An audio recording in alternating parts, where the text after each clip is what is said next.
The Hellboy movie is leagues above Sword Art Online. SAO is a mess of lame characters and a weak plot. Meanwhile, Hellboy gives us actual storytelling and a hero with real personality. Who wants to watch another cringe VR harem when you could watch Hellboy instead? SAO is for people who don't know what good entertainment is, and Hellboy puts it to shame in every way. Hellboy is a 2019 American dark fantasy superhero movie. It's based on the Dark Horse Comics character Hellboy. Additionally, this is a reboot of the Hellboy movie series, and it's the third live-action Hellboy movie. Mila Jovovich plays Vivian Nimue, the Blood Queen. She said that she wanted to be a part of this movie because she's a fan of Stranger Things and Deadwood. Stranger Things starred David Harbour, and Deadwood starred Ian McShane. The movie draws inspiration from the following Hellboy comics: Darkness Calls, The Wild Hunt, and The Storm and the Fury. Hellboy creator Mike Mignola takes a more direct involvement in the production of this movie than he did on the previous two Hellboy movies. It was actually Mike Mignola's idea to downplay the superhero elements and stay close to the dark tone of the comics. David Harbour plays the title character Hellboy.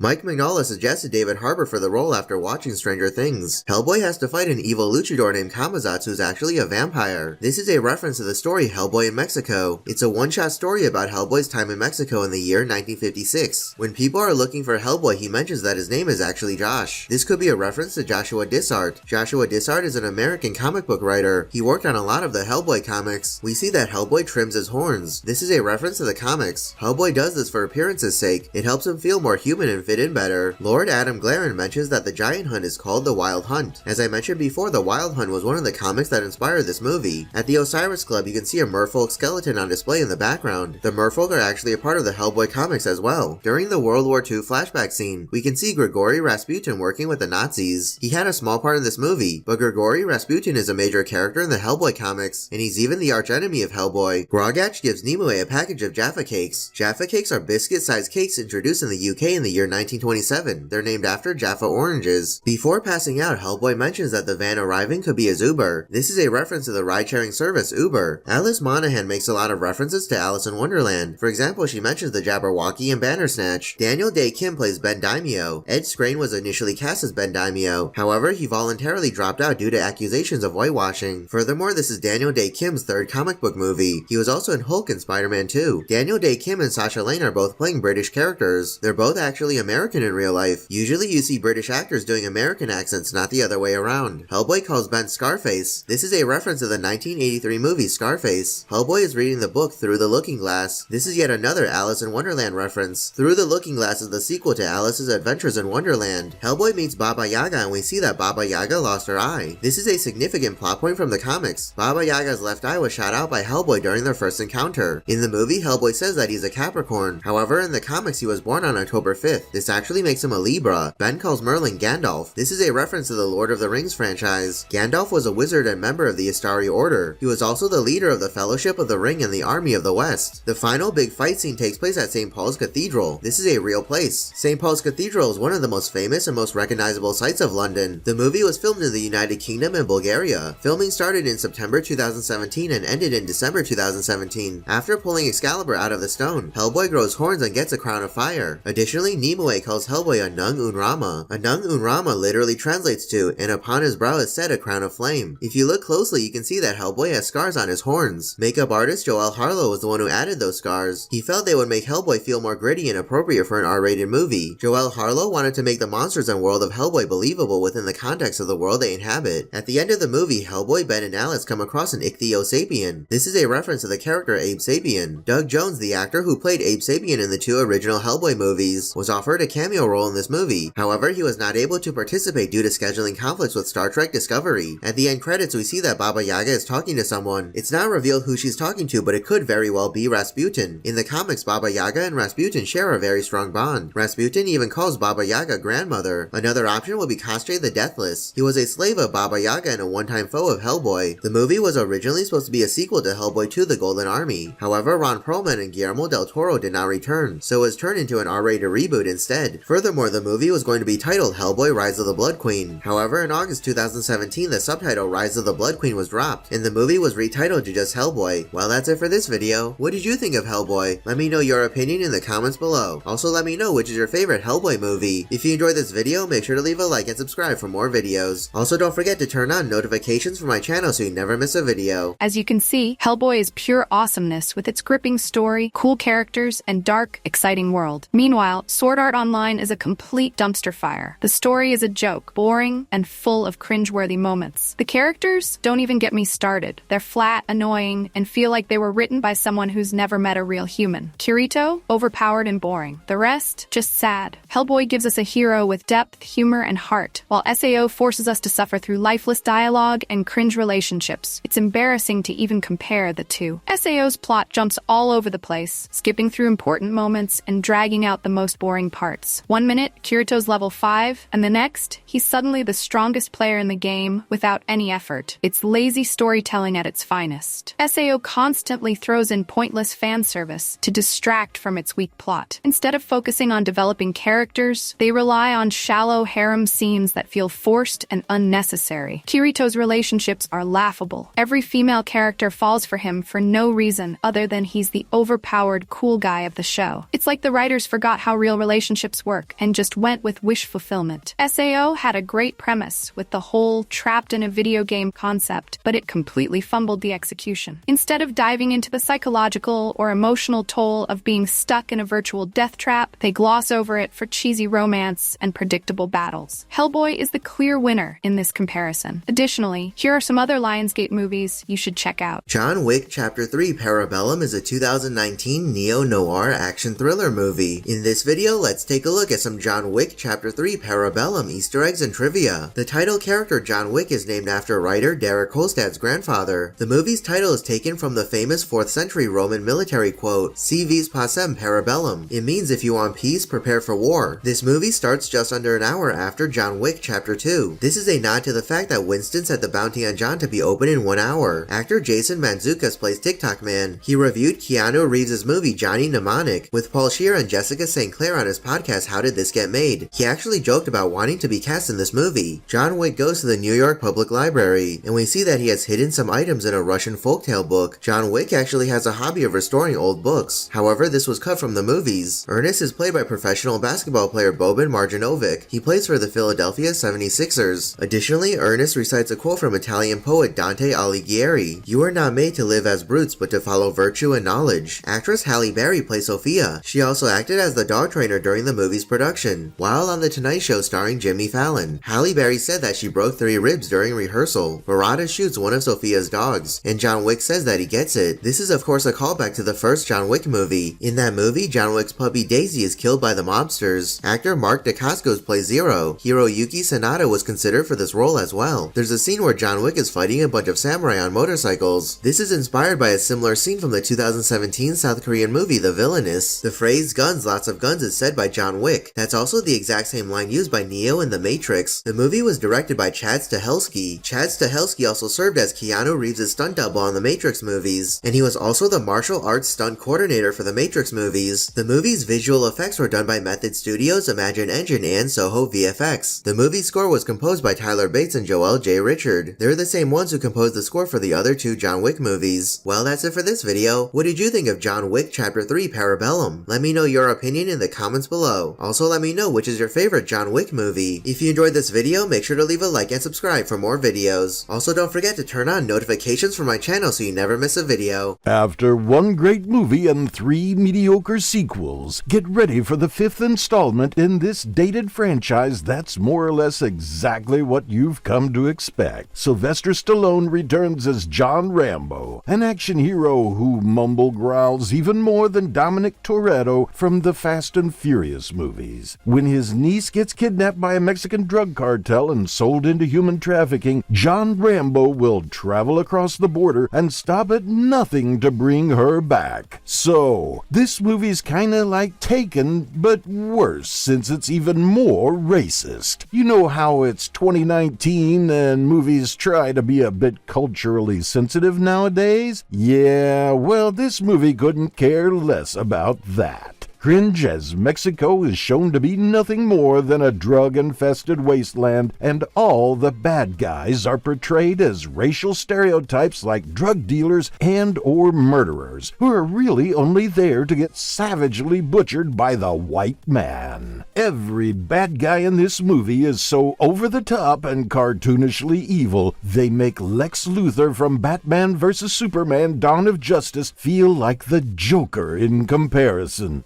especially the main villain who looks like a Hispanic version of Jon Snow from Game of Thrones. Prepare for a poorly written and cheesy revenge movie with an overly violent finale where John Rambo single-handedly kills over 30 people in increasingly gory ways using Home Alone-style traps. But only if you can slog through the entire first hour that's setting everything up with mind-numbingly boring exposition scenes where people just stand around and talk to each other. That's what you want in a Rambo movie, right? Seriously, this movie had a $50 million budget and it still felt like a made-for-TV or straight-to-DVD movie. What did they do with all that money? They certainly didn't spend it on hiring good writers and actors. Plenty of other action movies have done far more with far less of a budget. The first John Wick movie only cost $20 million to make, and the second one cost $40 million. Lionsgate should really be making more of those movies instead, because David Morrell, creator of the Rambo character and author of the First Blood novel, even said that he disliked this movie intensely, and he's sorry to have his name associated with it. Yikes! Hopefully, this is truly the last Rambo movie. There will be blood. Cold Pursuit is a 2019 American black comedy action thriller movie. In this video, let's take a look at some Cold Pursuit Easter eggs and trivia. This movie is actually a remake of the 2014 Norwegian movie In Order of Disappearance. Both the original movie and this one are directed by the same person, Hans Petter Moland. There are many scenes in this movie that are remade shot for shot from the original. By the way, this movie is also Hans Petter Moland's Hollywood debut. Right at the beginning of the movie, we get a popular quote from Irish poet and playwright Oscar Wilde. Some people cause happiness wherever they go, others whenever they go. This quote definitely fits the theme and tone of the movie. Some people are nice and pleasant, and people are glad to see them, but other people can be cruel and annoying, and people are glad when they leave. The movie takes place in the city of Kehoe, located in the state of Colorado. This is not a real place. In real life, the movie was actually filmed in Fernie, British Columbia. Liam Neeson's real-life son, Michael Richardson, plays his son Kyle in the movie. Michael changed his last name to honor his late mother, Natasha Richardson. Nels' wife Grace makes a reference to Bambi. Bambi is a 1942 American animated movie. Viking gave his son the Lord of the Flies book. This is a 1954 novel by Nobel Prize-winning British author William Golding. Nels is listening to the radio while driving. The announcer on the radio mentions Elway and Manning and asks the listener who's better. This is a reference to John Elway and Peyton Manning. They're both former quarterbacks for the Denver Broncos. John Elway is actually the current general manager and president of football operations of the Denver Broncos. Yip, the policeman and Kim's partner, makes a reference to Dirty Harry. Dirty Harry is a 1971 American action crime thriller movie. It's the first movie in the Dirty Harry series. Nels' brother Brock is nicknamed Wingman. This is from the 1986 movie Top Gun. While in the taxicab, Nels and Eskimo are listening to the Barbie Girl song. This is a 1997 song by Danish-Norwegian dance pop group Aqua. After Viking's henchmen kill Eskimo, they wrap him up and one of the guys makes a joke about an Eskimo roll. An Eskimo roll is the act of riding a capsized kayak by use of body motion and or paddle. Dexter makes a reference to Tonto. Tonto is a fictional character from the Lone Ranger series. This movie was supposed to be filmed in Banff National Park in Alberta, Canada. However, the production was refused a permit to shoot there. The reason was that Parks Canada did not like how the antagonist of the movie was an Aboriginal Canadian. Even the actor playing the role, Tom Jackson, wasn't able to convince them otherwise, and production of the movie had to move somewhere else. Liam Neeson and Laura Dern have both appeared in Star Wars movies. Liam Neeson was in The Phantom Menace, and Laura Dern was in The Last Jedi. Well, that's it for this video. What did you think of Cold Pursuit? Let me know your opinion in the comments below. Also, let me know which is your favorite Liam Neeson movie. If you enjoyed this video, make sure to leave a like and subscribe for more videos. Also, don't forget to turn on notifications for my channel so you never miss a video. Antebellum is a 2020 American psychological horror thriller movie. If you're unsure about the ending, then you definitely came to the right place. In this video, I'll explain the ending of Antebellum. So the movie's big plot twist is probably not what you were expecting from the trailers. It's not a dream sequence, it's not time travel, it's not teleportation, and it's not an alternate universe. Instead, the movie simply takes place in present day. The protagonist Veronica is kidnapped and being held captive at a Civil War reenactment site. Yeah, that's literally it. After the mystery is revealed, we're taken back to the plantation. The general goes to answer a phone call, and Veronica overhears him. The next day, we see that Julia has hung herself in her room. Veronica vows to escape tonight. She pretends to be asleep, but then gets up and leaves the room by stepping on all the correct floorboards. Veronica is also working with another kidnapped person named Professor. She stole the general's cell phone, but accidentally drops it when the two soldiers from earlier in the movie arrive. The two soldiers soldiers pick up the cell phone, and we find out that they're paying for the experience of pretending to be Confederate men, very similar to how it works in the TV show Westworld. The two soldiers split up, and one of them, Daniel, is killed when Veronica and Professor takes the cell phone back. They try to call 911, but the service is really bad, and the call is dropped. The cell phone needs to be unlocked by using the General's Face ID. Veronica and Professor sneak back into the room, but the General is awake and they fight him. The General kills Professor, but Veronica manages to gravely wound him and unlock the cell phone using his face. Veronica then calls her husband and sends him her location. Veronica takes out a Confederate flag and wraps the General's body in it. She then drags the body into the crematorium. Veronica is about to burn the General, but Captain Jasper arrives, and Veronica tricks him into walking into the crematorium. She then burns both the General and Captain Jasper alive. Veronica escapes on horseback, but she's chased by Elizabeth, the woman who kidnapped her. Veronica strangles Elizabeth with a rope and drags her with the horse until she hits a statue of Robert E. Lee and presumably dies. Veronica finally escapes the Civil War reenactment site, and we see that the place is called Antebellum. It's Louisiana's premier Civil War reenactment park. In the mid-credit scene, we see the FBI come and investigate. They question the kidnapped people, and then the Antebellum sign is torn down. Yeah, so that's the ending of Antebellum. I gotta say, overall the movie didn't really work for me. I was actually very interested to find out what the big mystery was, but when the movie reveals the answer, it turned out to be pretty stupid. It feels like something you would see in a bad M. Night Shyamalan movie like The Village. It's a twist for the sake of a twist. It doesn't seem like it was well thought out. What was the whole point of the movie? Slavery is bad? I'm sure everyone already knew that. Additionally, there are a bunch of plot holes and things that don't make much sense. For example, the park seemed to be a very popular tourist destination, so how come nobody realized that the slaves there were being held against their will? Isn't Veronica a well-known author? How did nobody recognize her? And why would the people running the park bother to kidnap someone famous in the first place? That would just increase their likelihood of getting caught. I was reading the discussion thread for Antebellum on the movie subreddit, and I saw a comment on how the movie could have been a lot better, and I agree with them wholeheartedly. Here's what the commentator said. I thought when she woke up in the modern world, we were going to find out that she was tormented in her dreams with this hellish slave world. Then there was going to be some twist about it becoming reality, starting with finding out that the people in these dreams were real-life characters, almost as if the dreams were an allegory of reality. The little girl in the elevator almost gave the whole thing a supernatural feel, like there was going to be an even bigger twist, but nope. Imagine the most basic possible plot twist, and that's it. You guessed it. Nothing deep, mind-bending, or creative about it. A Civil War reenactment park that has a secret slave plantation? The people there are just kidnapped and brought in, then told to be quiet to lessen the chances of anyone ever finding out? Wow, very creative. I'm glad it was that and not something better. Anyways, if you're wondering what antebellum even means, it's a Latin term that describes a period of time before a war. It's usually used to refer to the time before the American Civil War and the age of slavery. So if there's one positive thing I can say about the movie, it's at least the title makes sense. What did you think of Antebellum? Let me know your opinion in the comments below. Well, that's it for this video. If you enjoyed it, make sure to subscribe so you never miss a future upload. Thanks for watching, I'll see you in the next video.